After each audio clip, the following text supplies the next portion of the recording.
সূরা বনী ইসরাঈলের ৩২ নম্বর আয়াত। ওয়ালা তাকরাবুজ জিনা ইন্নাহু কানা ফাহিশাতান ওয়া সাআ সাবিলা। এই আয়াতটি কোরআনের সেই অংশ যেটি মহানবী সাল্লাল্লাহু আলাইহি সাল্লামের 10টি বিখ্যাত আদেশের শামিল। কিছু সাহাবী বলছেন এটি হচ্ছে মুসা আলাইহিস সালামকে দেয়া শিক্ষার মূলনীতিগুলোর অংশ।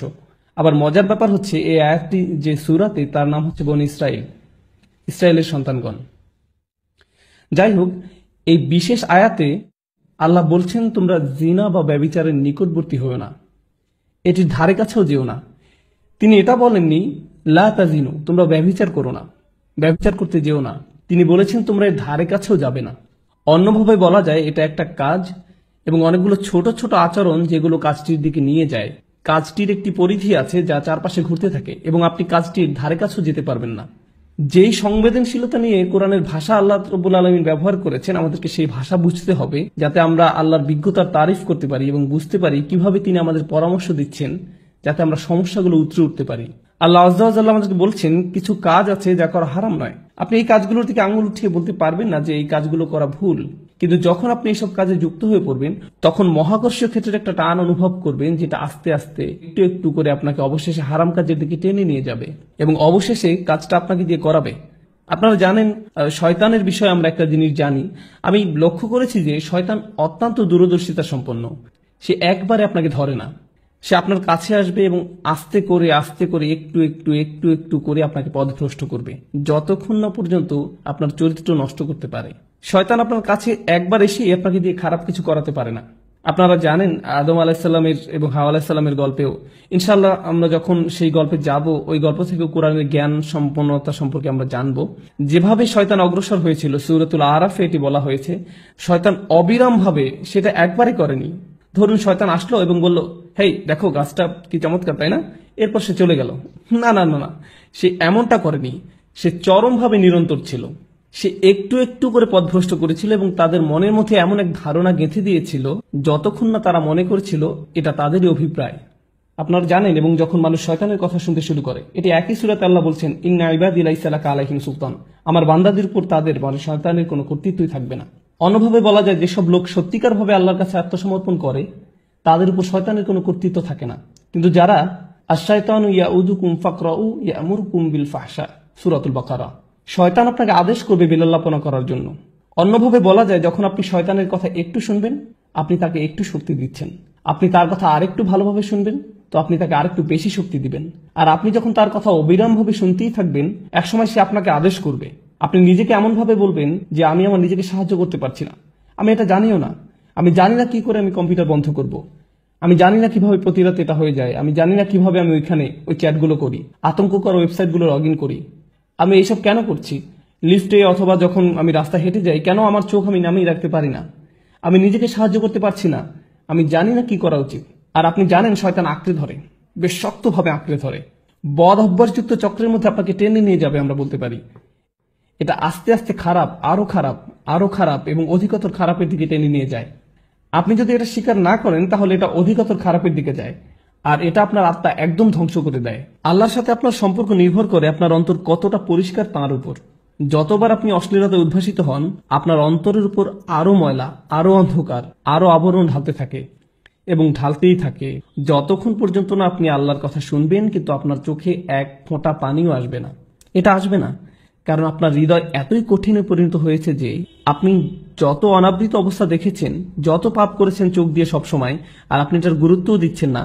আপনারা জানেন একটা সুন্দর হৃদয় যন্ত্রণাগ্রস্ত হয় যখন অসমীচীন কিছু একটা দেখে যা আল্লাহর নির্দেশের সাথে সামিল নয়। এটা আকর্ষিত হয় না বরং যন্ত্রণাগ্রস্ত হয়। অবিলম্বে তার বিবেক চাঙ্গা হয়ে ওঠে, অস্থিরতা বন্ধ হয়ে যায়। যখন আপনার এরকম হৃদয় থাকবে, এরকম অবস্থায় যাবেন, আপনি নিজেকে নিয়ন্ত্রণ করতে পারবেন। এগুলোর মধ্যে ভালো কিছুই খুঁজে পাবেন না, আপনার এমন কোনো অনুভূতিই হবে না। আপনার এই অনুভূতিও হবে না যে এটা ভুল। যেটা হবে আপনি কোনো বোনের দিকে তাকানোর আগে তার আশেপাশে দেখবেন যে অন্য কেউ তাকে দেখছে কিনা এবং তারপর আপনি ভালো দৃষ্টি নিয়ে তাকাবেন, দেখবেন যে আল্লাহর ভয় একদমই নেই। একমাত্র যে ভয়টা আছে সেটি হলো পাপের ভয়। পাপ ছাড়া আর কোনো ভয়ই নেই। কি ভীষণ অতিমানবিক অবস্থা এটি। আল্লাহ বলছেন ইয়ালামু খাইনাতাল আয়ুন ওয়া মা তুখফিস সুদূর, তিনি জানেন চুরি করে তাকানো, একটু এদিক সেদিক তাকানো, তিনি এটা জানেন। আপনার একটু চাহনি আপনার তাকানোর মানে কি, এবং তিনি জানেন আমাদের বক্ষস্থল কি লুকিয়ে রাখে। আপনারা কি জানেন আমি এই বিশেষ আয়াতটি কেন আলোচনা করছি? তোমরা জিনার নিকটবর্তী হও না, ইন্নাহু কানা ফাহিশাতান, এটা সবসময় একটা অস্থিরতা, বেলেল্লাপনা, অশ্লীল কাজ, ওয়াসাআ সাবিলা, একটা ভয়ঙ্কর পথ। আল্লাহ এটাকে একটা পথ হিসাবে বর্ণনা করছেন, ভয়ঙ্কর পথ। পথে পদক্ষেপ থাকে, ঠিক? পথ মানেই পদক্ষেপ। আপনাকে শনাক্ত করতে হবে আপনি কোন পদক্ষেপ নিচ্ছেন। এই পদক্ষেপ নিতে আপনাকে কি করতে হচ্ছে? আপনারা জানেন প্রত্যেকটা কাজের কিছু প্রক্রিয়া থাকে, কিছু চক্র থাকে। স্কুলের পরে আপনি কয়েক ঘন্টা সময় পাচ্ছেন আপনার পিতামাতা বাসায় ফেরা পর্যন্ত। আপনারা জানেন আপনি কিছু বন্ধুর সাথে ঘুরছেন যাদের কোনো মান নেই। প্রত্যেকটা সময় আপনাকে শনাক্ত করতে হবে কোন কাজগুলো আপনাকে পাপের দিকে টেনে নিয়ে যায়। আমাদের গোড়া থেকে এগুলো কেটে ফেলতে হবে। আমাদেরকে এই পথে গা ভাসিয়ে দেওয়া বন্ধ করতে হবে। ওয়াসাআ সাবিলা। আমার কাছে এই আয়াতের অসাধারণ দিকটি কি জানেন? যেভাবে এটি সম্পৃক্ত করা হয়েছে।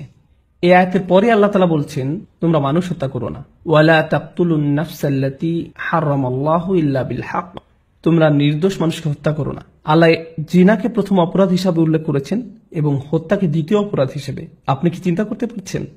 আপনি মনে করেন হত্যা অনেক বড় অপরাধ, ঠিক? কিন্তু আল্লাহ বলছেন যখন আপনি অন্য মানুষের মর্যাদা লঙ্ঘন করবেন, এটি হচ্ছে ফাহশা। আপনি যখন মানুষকে নিয়ে এভাবে চিন্তা করবেন তখন আপনি নিজের এবং তার মর্যাদা লঙ্ঘন করবেন। আমরা যদি কাউকে হত্যা করি, আমরা তাকে শারীরিকভাবে হত্যা করি। আপনারা জানেন তার বেঁচে থাকার অধিকার লঙ্ঘন করি, আর ওটা হচ্ছে আত্মার হত্যা, ফাহশা। আর এটি হচ্ছে শারীরিক হত্যা, ফাতর। দুই রকমের হত্যা রয়েছে। তাই আল্লাহ তাআলা আত্মার হত্যার কথা প্রথমে বলেছেন। আমাদের সবার মান এত নিচে নেমে গিয়েছে যে একটা নতুন সিনেমা মুক্তি পেলে আপনি হয়তো অনেকগুলো ট্রেলার দেখে ফেলেছেন আর নিজেকে বলছেন, এখানে মাত্র একটা খারাপ দৃশ্য আছে। ব্যাপার না, এটি একটি PG-13। যেটা আগে PG-13 হওয়ার কথা ছিল এখন সেটা PG।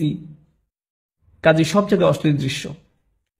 এবং যে আত্মার মূল্য আমরা হারিয়ে ফেলেছি তার প্রতি আমাদের যত্নবান হওয়া উচিত। এটা আমাদের নামাজের উপর প্রভাব ফেলছে, দোয়ার উপর প্রভাব ফেলছে, আমাদের চরিত্রের উপর প্রভাব ফেলছে, এটা আমাদের পরিবারের উপর প্রভাব ফেলছে। এবং আমরা গুরুত্বও দিচ্ছি না। আমরা মনে করি এটাই জীবন, আমাদের সময়ের সাথে তাল মিলিয়ে চলছি। ঠিকই আছে, সবাই একই কাজ করছে, আমরা কি করতে পারি? তাই আপনি যেসব ছবি ফেসবুকে পোস্ট করছেন তার গুরুত্ব দিচ্ছেন না। আমি ফেসবুক ব্যবহার করা বন্ধ করে দিয়েছি। আমি বলছি না যে ফেসবুক ব্যবহার করা হারাম, আমি ব্যক্তিগতভাবে এটা ব্যবহার করতে পারছি না। আপনারা জানেন আমি এটা ব্যবহার করি না। আমি সামাজিকীকরণের জন্য কিছু একটা পোস্ট করলাম, কোনো ঘোষণা কিন্তু কিছু একটা শেয়ার করলাম, কিন্তু কিছু জিনিস দেখে আমি খুব মর্মাহত হয়েছি যে আপনি কিভাবে এটা করতে পারেন। আপনি একজন মুসলিম এবং কিভাবে আপনি এই ধরনের ছবি পোস্ট করতে পারেন? নিজের মর্যাদা নিজেই রাখুন, নিজের পরিবারের মর্যাদা বজায় রাখুন, নফসকে নিয়ন্ত্রণ করুন। চোখ দিয়ে তাকানো, চোখের জিনা থেকেই বাকি সব শুরু হয়। অন্য সবকিছু এখান থেকে শুরু, অন্য সবকিছু চোখের জিনা থেকে শুরু। ইনশাআল্লাহ তাআলা আমি আপনাদের সাথে এই বিষয়ে ছোট ছোট টুকিটাকি কোরআন থেকে এই বিষয়ের উপর কিছু সংযুক্ত আয়াতের অংশ নিয়ে আরেকদিন আলোচনা করব। কিন্তু আজকে ইনশাআল্লাহ শেষ যে জিনিসটি আলোচনা করব তা হচ্ছে ফাহশা, যার অনুবাদ হচ্ছে লজ্জাহীনতা, উত্তেজনা, অশ্লীলতা। আরবি ভাষার কিছু নিয়ম আছে যেগুলো একই রকমের, ওয়াহাস এবং ফাহাস। ওয়াহাস মানে হচ্ছে বন্যপ্রাণী, ফাহাস মানে হচ্ছে যে বন্যপ্রাণীর মতো আচরণ করে। লজ্জাহীনতা এমন একটি আচরণ হিসাবে বর্ণনা করা হয়েছে যেটি বন্যপ্রাণীর আচরণের মতো। আল্লাহ মানবকুলকে মর্যাদাবান করেছেন। আদম আলাহিসাল্লামের উপর যে শাস্তি দেওয়া হয়েছিল সেটা হলো তার জামা কাপড় খুলে ফেলা হয়েছিল। আমাদের আদি পিতামাতার জামা কাপড় খুলে ফেলা হয়েছিল। এটা আল্লাহর পক্ষ থেকে একটা শাস্তি ছিল এবং অবিলম্বে তারা বুঝতে পেরেছিলেন যে তাদের উচিত নিজেদের ঢেকে রাখা। তারা সমাজ থেকে নিজেদের ঢাকার শিক্ষা পাননি, সমাজ তাদেরকে লজ্জাহীনতার শিক্ষা দেয়নি। আপনারা জানেন আজকাল আমাদের নৃতত্ত্ববিদরা আপনাদেরকে শেখাবে যে আপনারা জানেন সমাজ আমাদেরকে জামা কাপড় দিয়েছে। এটা একটা সামাজিক যৌক্তিকতা যে আমরা ইতিহাস থেকে জামা কাপড় পরা এবং নিজেদের ঢেকে রাখার শিক্ষা পেয়েছি, কিন্তু প্রকৃতিগতভাবে আমাদের বন্যপ্রাণীর মতো থাকার কথা ছিল। আদম আলাহিসাল্লাম সমাজ থেকে কিছু শেখেননি, তাকে আল্লাহ বিবেক দিয়েছিলেন এবং যখন তার কাপড় খুলে ফেলা হয়েছিল তিনি প্রকৃতিগতভাবেই তাড়াতাড়ি নিজেকে ঢাকার চেষ্টা করেছিলেন। আমাদের আদি পিতামাতা নিজেকে ঢাকার চেষ্টা করেছিলেন। আমাদের এমন মানুষ হওয়া উচিত যেন আমরা আমাদের নিজেদের ঢেকে রাখতে পারি এবং অন্যদের দিকে না তাকিয়ে অন্যদের মর্যাদা দিতে পারি। যদিও তারা নিজেদের মর্যাদা নিজেরা রাখতে না পারে, তবুও আমাদেরকেই তাদের মর্যাদা দেওয়া উচিত, কারণ ওরাও আল্লাহর সৃষ্টি। এবং আমাদের নিজেদের প্রতি সম্মিলিতভাবে মানবকুলের প্রতি বেশি সম্মান বোধ থাকতে হবে, তাদের দিকে না তাকিয়ে যেভাবে এক বন্যপ্রাণী অন্য প্রাণীর দিকে তাকায়। আল্লাহ আজ্জাল্লাহ আমাদের আধ্যাত্মিকতা বৃদ্ধি করে দিন। চলতি আত্মিক সমস্যা যা আমাদেরকে চোখ নিচে নামিয়ে রাখতে দেয় না তা থেকে সুস্থ রাখুন এবং আল্লাহ আমাদেরকে অসৎ সঙ্গ, ওই অবস্থা, ওই সব কাজে সম্পৃক্ততা যেগুলো আমাদেরকে ভয়ঙ্কর ভয়ঙ্কর পথের দিকে টেনে নিয়ে যায় তা থেকে বিরত রাখুন। আল্লাহ আজ্জাল্লাহ আমাদের শুদ্ধ সুস্থ আধ্যাত্মিক জীবনের পথ পরিষ্কার করে দেন এবং সহজ করে দিন। বারাকাল্লাহু লি ওয়া লাকুম। আসসালামু আলাইকুম। কোরআন উইকলি।